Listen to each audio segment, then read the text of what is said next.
Welcome everyone to another Destiny 2 Hunter build, and today this build is focused on the brand new exotic sword, the WOLFSBANE. This weapon was just unlocked to us via the brand new exotic mission, Heliostat. I believe I'm pronouncing that right, and this thing is sick. This is an exotic sword. I use the word sword very loosely because if you look at the weapon, it is clearly an axe, so there's that off rip. But yes, we finally are getting a usable axe in the game that the Iron Lords have been using since Destiny 1. We finally have our hands on this weapon after what, like a decade or so? The build I have today using this weapon is honestly all about being as tanky as possible. We want to be able to stand and look at the boss that we are fighting directly in the face and just wail into him using this flaming axe. The build I have for you today features 6 different forms of damage resistance to make it where we are pretty much unkillable. Obviously, you can die if you like jump off the map or play stupid, so don't take the word unkillable literal, but we pretty much are unkillable. If you have been around the channel for a while, that might sound a little familiar for you, and that is because this build honestly is a version of a video I have posted in the past, so this might not be the most newest, freshest build to you guys if you have seen that video. But nonetheless, I'm going to keep the intro a bit short for this one because I just want to get straight into showing you guys what this exotic is capable of. So for now, let's go ahead and get straight into the breakdown on what to run on the build and why we are running what we are running. So first things first, this build is going to be based around the brand new exotic sword to the game, and that is the WOLFSBANE. This thing looks absolutely sick. I truly love the design of this exotic. And then it also has a second form where it looks like a giant axe. So that is very, very cool. It comes with the exotic perk Resurgence Directive, where light attacks will generate sword energy and have the chance to spawn seeking quicksilver nanites that will heal the wielder upon attacking. And then also comes with a couple of other weapon perks that you can change in the Enclave because this is a craftable exotic. I am making this video as soon as the weapon just came out. I literally just beat the exotic mission and made this build, so I'm not going to have any of the catalysts or any of the upgrades, so just keep that in mind. But it comes with the perk Tenacious Handle. This makes it where there is no guarding with the weapon, but what it does is it makes it where you have greatly increased damage resistance as long as you have been in combat for an extended period of time. And then it also comes with Nano Assault. It has a very long description, but basically what it means is as you deal damage with this weapon, you build up a charge, and at the end of that charge, you can hold your special reload button, and it'll give you a basically charged up, beefier version of the weapon that comes with a different moveset. So if I were to put this into action, as you can see, I swing with it, do light attacks. I now have some healing nanites that will heal me. That's what that little white aura around me is. But if you look, I have that nano assault buff in the bottom left, and as I deal damage with it and heal myself using the nanites, I can build that up to get nano assaults. I now hold my special reload button, and now I have this crazy cool wave flame attack that does apply scorch and creates this little tornado. Unfortunately, that mode doesn't really last that long, so that is kind of a bummer with this weapon. But yeah, all in all, it's really, you just spam light attacks with it, spam a couple heavy attacks to get this nano assault mode up, and you're good to go from there. When it comes to finding a build that I liked the most with this weapon, it was kind of difficult, and that's just because it is an exotic sword, which doesn't really have the most build capabilities majority of the time. So what I actually ended up going with is a relativism build that uses Spirit of Renewal and Spirit of Siderachny. Now, I know I already have a build on my channel that uses the exact same setup, so it basically is the same premise of that, but this is just a build that's going to make it where we are damn near invincible whenever we are in front of a target. This is going to allow it so that we can face tank enemies and wail into them using our WOLFSBANE sword, and we never really have to worry about dying or having to worry about, you know, the unsafe playstyle that swords can give you. So before I get into the details, let me just give you a little demo, a little test to show you what the survivability on this build is like. So we're going to go ahead and show it against, what is that, 7 wyverns all at once. So we're going to start with that, land this, get Ascension up, and let's get at it.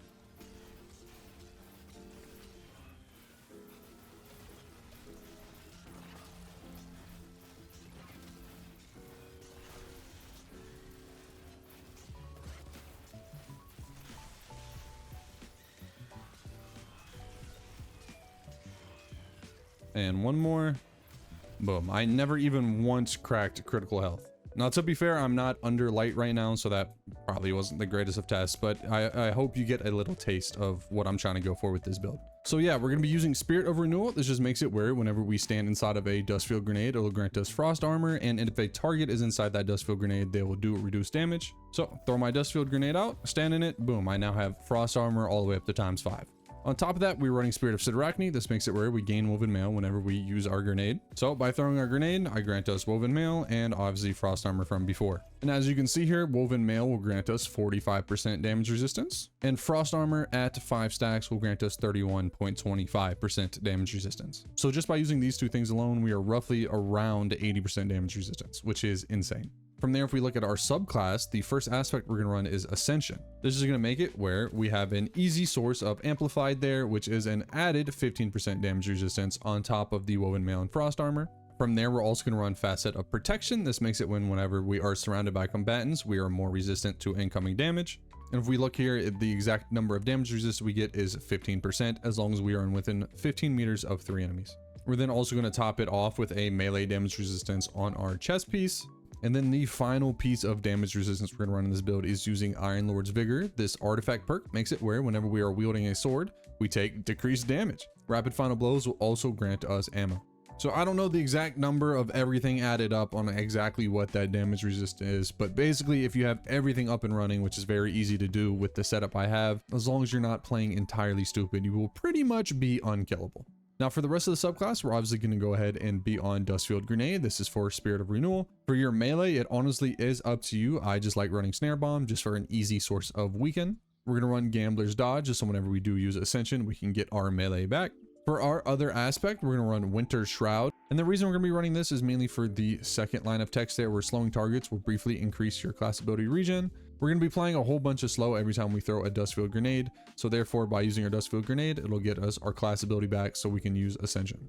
If you don't feel like that's necessary, you can honestly run anything else here. Threaded Spectre is very nice, as well as Stylus Executioner. So it is up to you. This one can be swapped out. It is not essential to the build.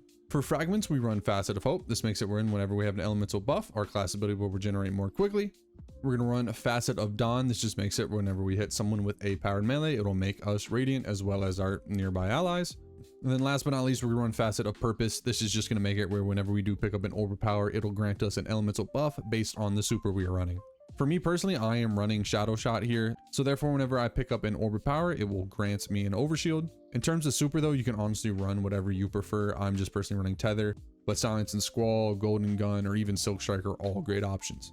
Now, in terms of weapons, we're going to pair it with the WOLFSBANE Exotic. It comes down to two things. In the primary slot, you're just going to want something stasis related.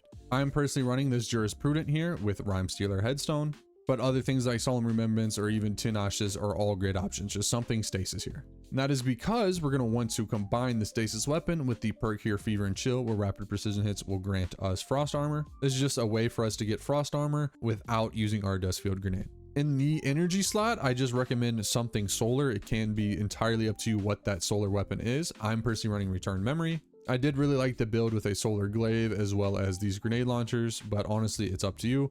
And the reason being is because we're going to run Cauterized Darkness, where stasis or strand debuff non-boss combatants will take increased solar damage from all sources. We're mainly running that just to boost how much damage the WOLFSBANE Exotic Sword does to an enemy whenever they are standing in a Dustfield Grenade, but why not double dip by using a solar energy weapon to get the exact same benefit.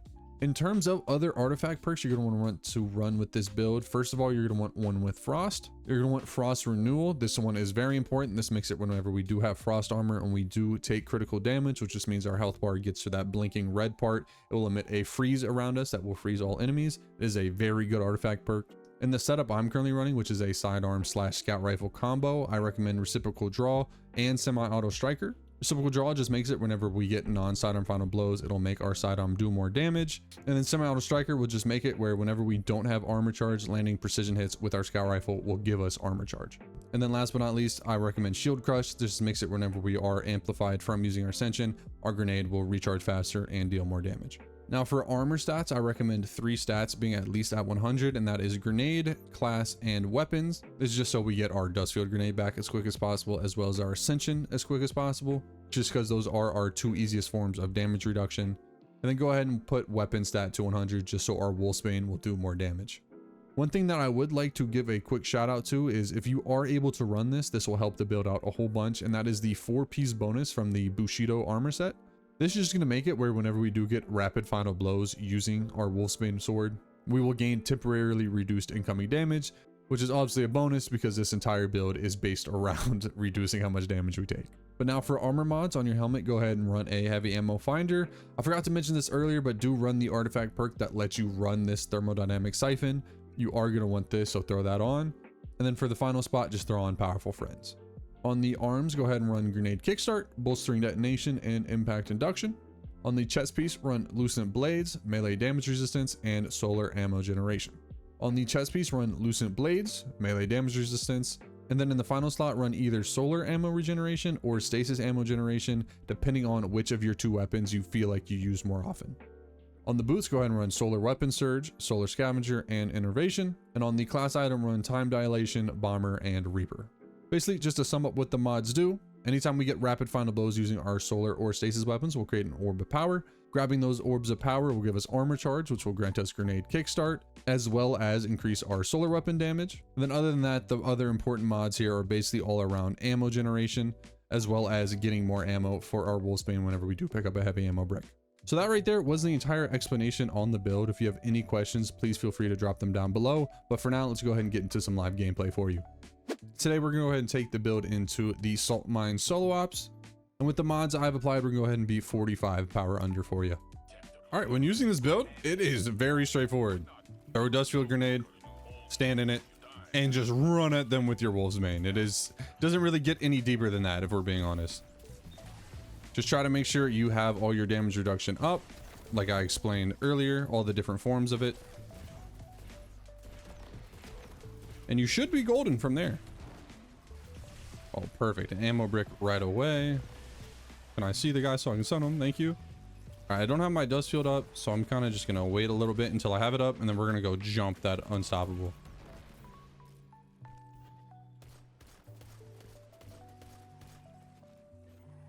All right, here he comes.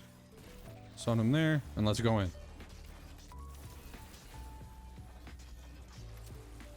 All right, wait. We're gonna wait to stun him again.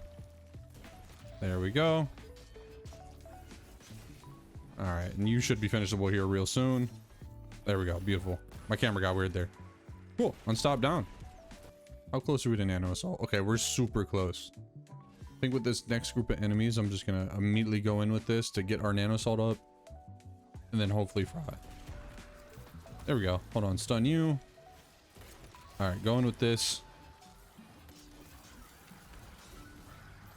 I'm gonna run out of ammo by the time I even get to it. All right, I have enough.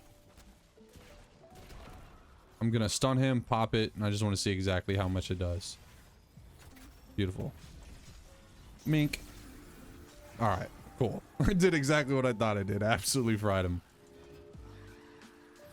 One thing to note too, I didn't mention it earlier, whenever you do pop that little nano like upgraded version of the sword, it does grant you ammo, luckily. So even if you have like one shot and you pop it, you have a couple more shots available. All right, let's use you guys, build up our nano assault charge. All right, we have it full. I'm gonna save it for the next area though, the next big group of enemies. So I do believe there should be at least one unstop around this corner.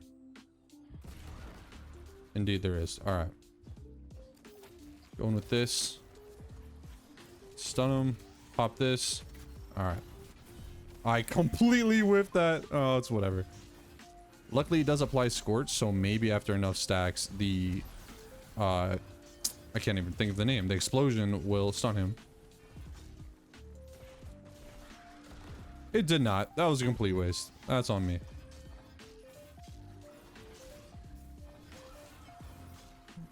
All right, you are finishable. Cool. All right.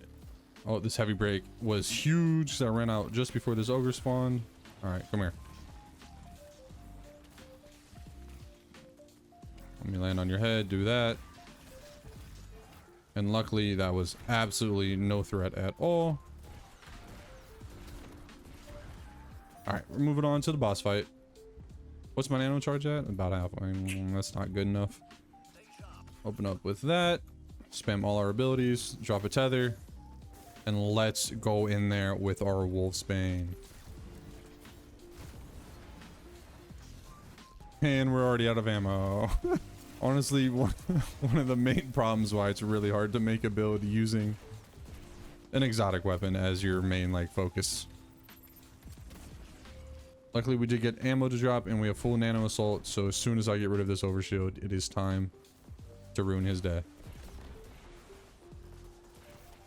Going with that. Pop this. Let's see how much damage this does.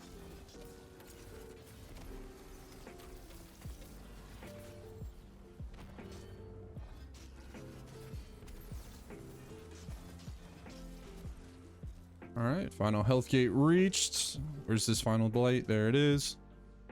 Unfortunately, I don't have any ammo to kill him, so I don't think I'll be able to get the final kill using WOLFSBANE. So that is unfortunate. But nonetheless, very fun run. And I hope I got to show off the weapon to you at least a little bit. All right, that should do it. There we go. Beautiful. All right, that was fun. I enjoyed that. I really did. I don't use exotic swords enough, I'm gonna be honest. All right, so that right there was the entire WOLFSBANE build for you guys. Please let me know what you think of the build and honestly what you think of the exotic down below. I am making this video and build on day one as soon as the exotic just dropped, so I have not been able to see anybody's thoughts on this weapon just yet. To be fair though, I do probably have to look really hard to find people's opinions because anything I see nowadays posted on the game is about how dead it is.